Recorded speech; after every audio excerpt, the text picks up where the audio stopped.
Today we're going to talk about throw lines.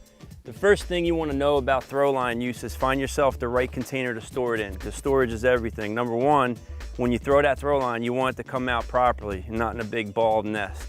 Number two, when you want to store it to rethrow it, you need a nice wide opening that stands up tall like this one does.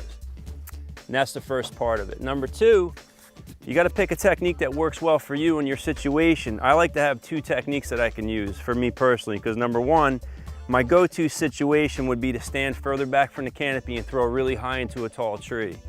For that technique, I make a little slip knot just above waist high and gives me a nice pendulum, which means I can get a lot of speed on that throw line to get it started. I'll control it with my right arm. When it's time to throw, I'll use two arms and just point to where I'm going to try to throw to.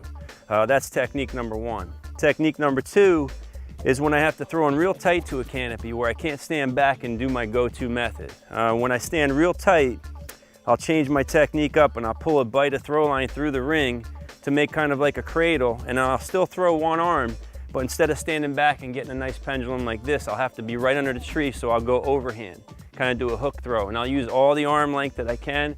I'll throw it as high as I can. I can get pretty good height. It's a little less than the other technique, but for that situation, you're limited. So let's see how it works.